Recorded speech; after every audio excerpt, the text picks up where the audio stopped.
Hello, class. Mr. Long here. First things first, I need to apologize for my voice. Obviously, I'm sick.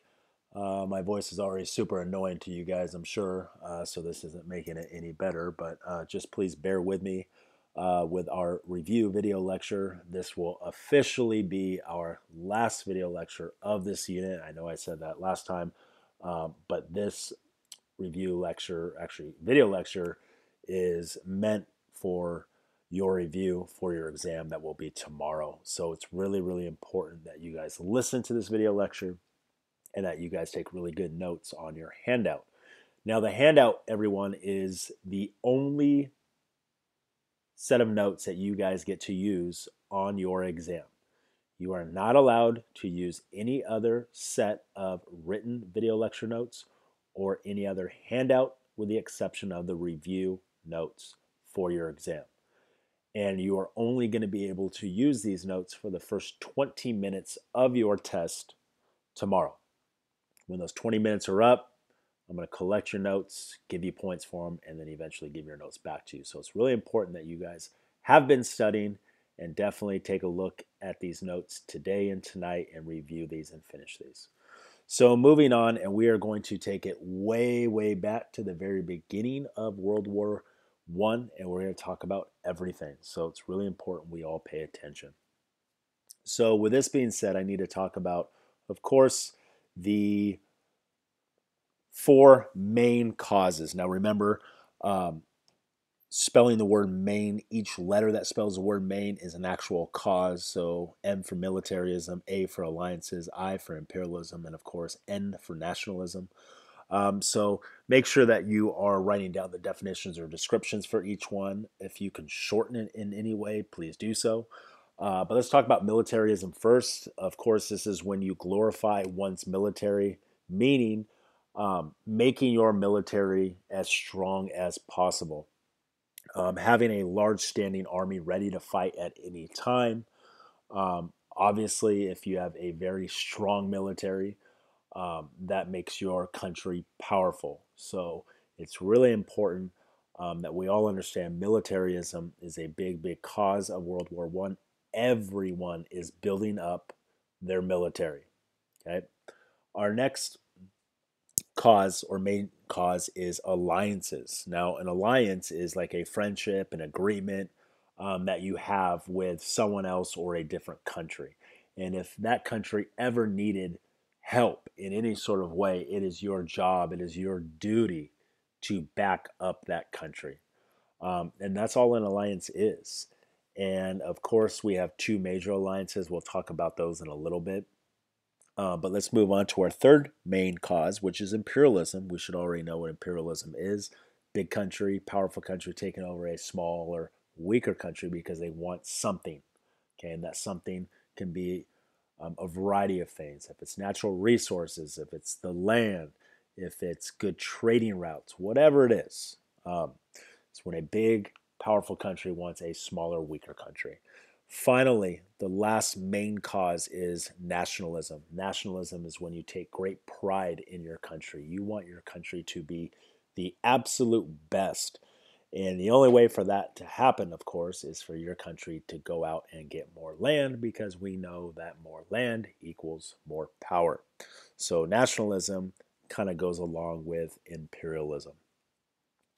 Now, I mentioned previously the alliances and the alliance system, which is a main cause of World War I and why it eventually broke out. Now, if you can remember way back when, in the very beginning of this unit, in our first video lecture, I mentioned two people. I mentioned Otto von Bismarck, and I also mentioned Kaiser Wilhelm II, which are two leaders of Germany. And these are leaders in Germany, of course, before World War I breaks out.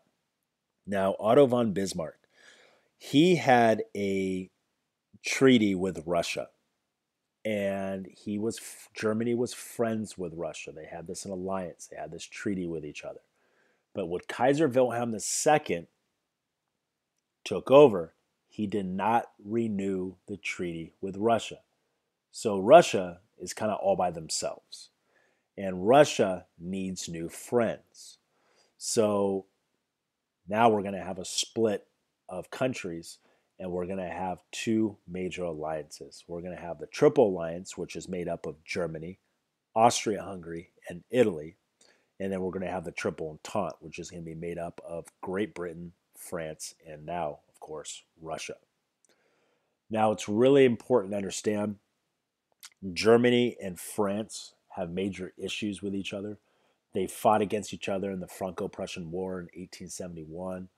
Um, Land is going to be passed back and forth from country to country after each war. But Germany does not like France, and France does not like Germany. And Germany really wants to keep France isolated.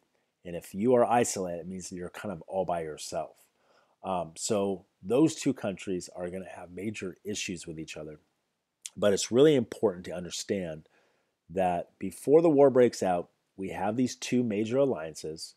You have these three countries that belong to each alliance. And remember what an alliance is. It's a friendship. It's an agreement. It's an agreement to back each other up if you need to. So I always need everyone to remember this. If one country goes to war, they all go to war. It's like the domino effect. You line up a set of dominoes, you knock one over, they all fall down. Same idea. Really, really important, everyone, that you know the name of the alliance once again and the three countries that belong to each one. Okay, so once World War I breaks out, eventually, you're obviously going to have two sides. You're going to have the Allied powers, and then you're going to have the Central powers. And you need to know who belongs to each power, or who's on each side, excuse me. So on your handout, you guys should see a chart that looks very similar to what you see on the screen. Go ahead and hit pause, and then copy down the countries that belong to each side. All right, now I kind of jumped ahead on the previous slide and talked about who was on whose side and the Allied power, the Central power, but it's really important to understand how we even got to the point of World War I breaking out. And of course, that's going to be with the assassination of Archduke Franz Ferdinand. A couple things about Archduke Franz Ferdinand that we need to know. He is next in line to take over and rule Austria-Hungary. Franz Ferdinand is not a fan of war. He does not want to go to war with any country. He's not a fan of it. He thinks it's a bad idea. Also, we need to understand the area that all this stuff is happening in is known as the Balkan Peninsula, which is also known as the Powder Keg, which is located in southeast Europe. Now, the Balkan Peninsula, we should remember, at one point used to belong to the Ottoman Empire. But the Ottoman Empire at this point is falling apart. It's becoming very weak to the point where you have people that are leaving the Ottoman Empire, and the people that live in that land or that area, that becomes brand new countries, brand new independent countries. And those independent countries are very nationalistic, meaning they take a lot of pride in themselves and in their country. And one of the most nationalistic countries that belongs in the Balkan Peninsula is Serbia. And Serbia has one thing in mind. Serbia wants to absorb or wants to annex or add all the land that contains the Slavs. And remember what the Slav, they were Eastern Europeans. So they want to take all the land where these people are living. Now, if Serbia is successful in taking all the land where these Slavs live in the Balkan Peninsula, Serbia is going to grow very big and they are going to expand. And if they get more land, of course, they're going to get lots and lots more power. So Austria-Hungary is to the north of Serbia. They border Serbia. And they're seeing this all play out. And they know if Serbia gets to the point where they become very big and powerful, Serbia will probably go to Austria-Hungary next and invade and try to take over. So Austria-Hungary, of course, and this is before the war breaks out, goes in and annexes or takes over Bosnia and Herzegovina. And they do this to stop Serbia from expanding. Now, this is really important because these two countries have direct access to, or these two areas have two direct access to water, trade routes, traveling. And that's really important. So that does not make Serbia happy at all. So the reason I'm explaining all this is because there's a lot of tension going on in the Balkan Peninsula. There's a lot of stuff going on in the Balkan Peninsula. Lots of people who don't like each other but live very close to each other. Remember, it's called the powder keg. The powder keg is that big wooden barrel that's filled with gunpowder. And all this stuff that is occurring is making that fuse shorter and shorter and shorter. And eventually, that powder keg is going to explode, erupting into World War I. So what ends up happening is that Franz Ferdinand and his wife Sophie are assassinated in Sarajevo, which is in Bosnia, which was just annexed by Austria-Hungary. And they were both assassinated by a 19-year-old Serbian nationalist that belonged to the nationalist group, the Black Hand, and his name was Gavrilo Princip, and he was only 19 years old, and he was responsible for the assassination of both Franz Ferdinand and his wife Sophie. As a result of this assassination, the war did not start right away. Austria-Hungary gives an ultimatum to Serbia. And remember what an ultimatum was, or is. It's a list of demands. And of course, the demands that Austria-Hungary has for Serbia, Serbia cannot meet those demands. And exactly 1 month later, Austria-Hungary will declare war on Serbia. As a result of them declaring war on Serbia, though, Russia starts to mobilize or move their troops to the borders. Now, Russia does this because Russia is an ally of Serbia. Russia is like the big brother to Serbia, and they always take care of Serbia. So if Serbia is getting involved, Russia is getting involved. But we all have to remember that Russia belongs to that alliance system. They belong to the Triple Entente. So if Russia falls into the war, or gets pulled into the war, France and Great Britain must have Russia's back. And that's exactly what happens. The domino effect. One country goes to war, they end up all going to war.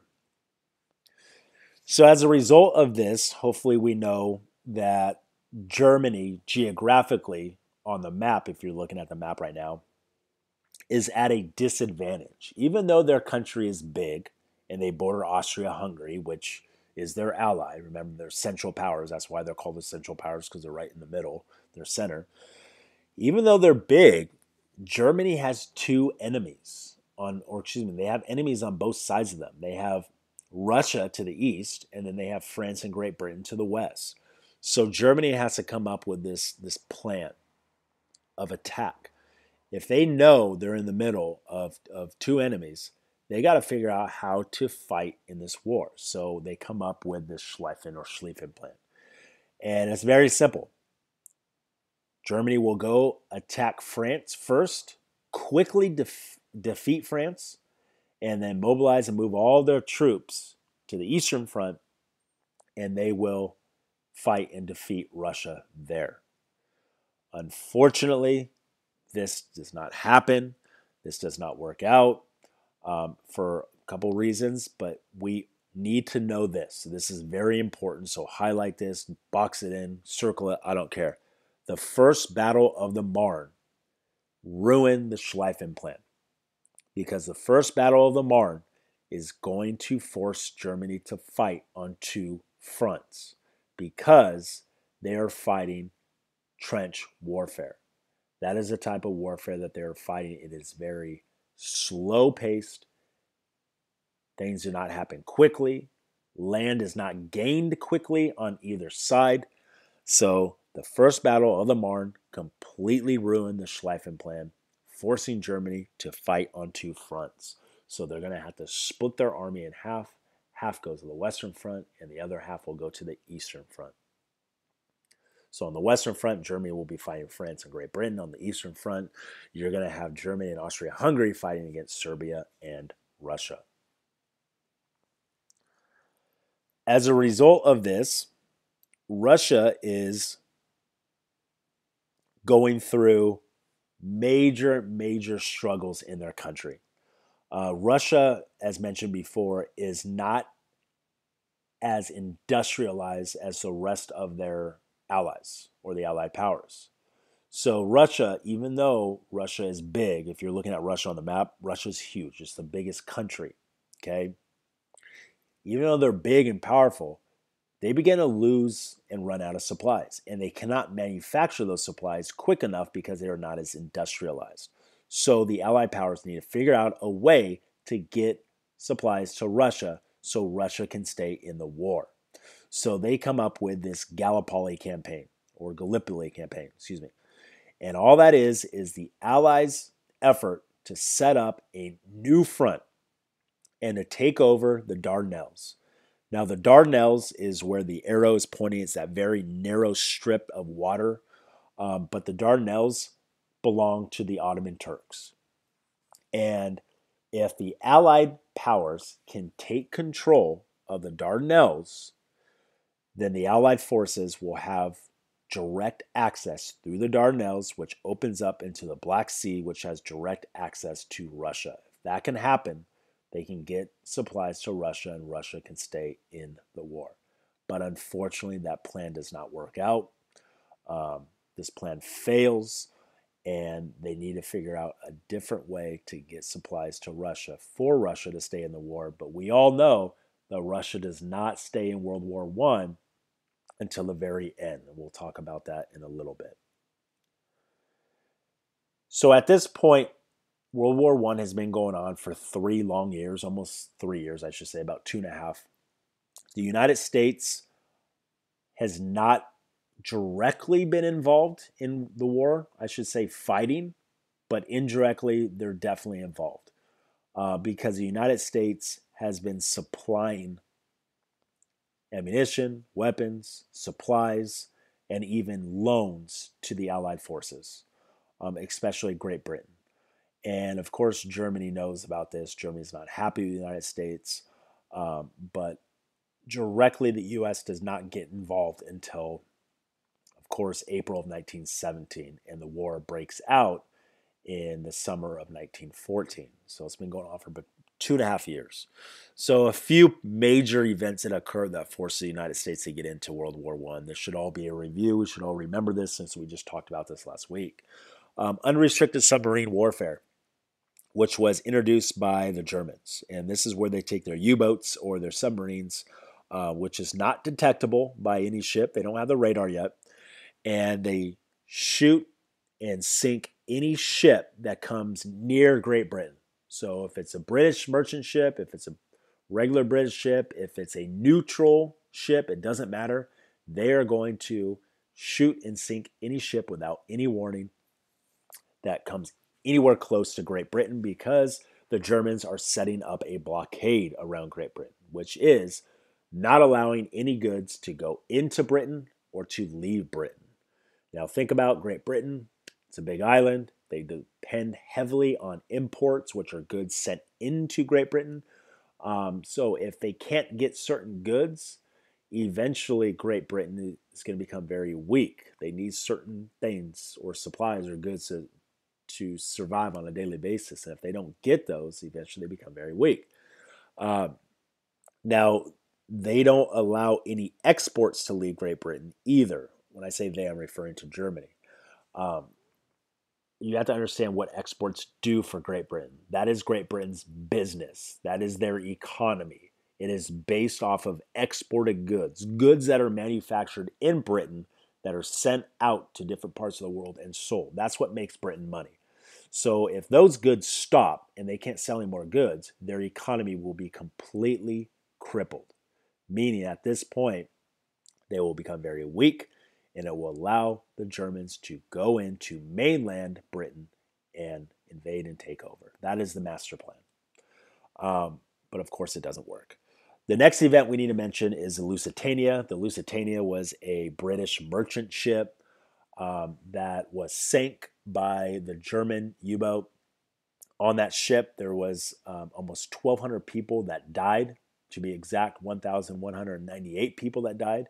And out of those people that died, 128 of those people were Americans. So now directly the U.S. is involved in the war. They are directly impacted. You have American citizens that were killed by the Germans. As a result of this, President Woodrow Wilson sends a very stern warning to Germany. Germany kind of laughs and sinks 3 more ships. But after that, they mellow out and they don't resume unrestricted submarine warfare until 1917 again. So the sinking of the Lusitania occurred in 1915. Um, at this point, though, we're still not in the war. It's this very last event that's really going to push the U.S. into World War I. That's the Zimmerman telegram, which was a secret message that was sent by Germany to Mexico, but it was intercepted by the British. And on this secret message, Germany was asking Mexico for their help. They wanted Mexico to surprise attack the United States or be on the German side, be on the Central Powers side. And they wanted to do this so they could stall the Americans from getting to Europe and helping out fighting against the Central Powers and the Germans. If they could do this, okay, they would be successful. Now, we should always ask the question, why Mexico? And the one reason is Mexico lost a war to the United States, and as a result of that war they lost a lot of land. New Mexico, Arizona, and Texas. So that's good motivation for Mexico to get that land back if they wanted it back. So that is why Germany goes to Mexico. But fortunately, that message was intercepted by the British, and the British gave it to the United States. At that point, Woodrow Wilson goes to Congress, asks permission for war, and in April of 1917, Congress declares war on Germany, with the United States entering World War I on the Allied powers side. So when all this is happening, of course, we need to mention what is going on in Russia. And Russia is experiencing a civil war revolution in their own country. Russia is losing very badly. There's no supplies left. Millions of soldiers are being killed. The food that is in Russia is being sent to all the soldiers on the front lines. And the actual citizens living in Russia are starting to starve to death. There's no food. And the food that they do have, like the bread that they're selling, is very, very high priced. No one can afford it. So people are starting to riot. People are starting to revolt because their government is not taking care of them. And the revolutions break out because of a bad government and because of food shortages. So that's really important to understand that. So there's actually 2 revolutions that we need to mention. The one that occurs in March of 1917 and the other one that occurs in October of 1917. Now, the one in October of 1917, a new leader takes over and he overthrows a provisional government. And that guy's name is Vladimir Lenin. And Vladimir Lenin does a lot of stuff once he takes over. The first thing he does is he pulls Russia out of World War I. And as a result of pulling Russia out of World War I, he solely wants to depend on taking care of Russia for what's happening in their country. He wants to take care of the revolution. He wants to take care of their people. He no longer, can fight in World War I. He signs this treaty, the Treaty of Brest-Litovsk, with Germany, and that treaty allows Russia to end the war and to focus on themselves. But as a result of this, Russia is going to be forced to give up a lot of their land.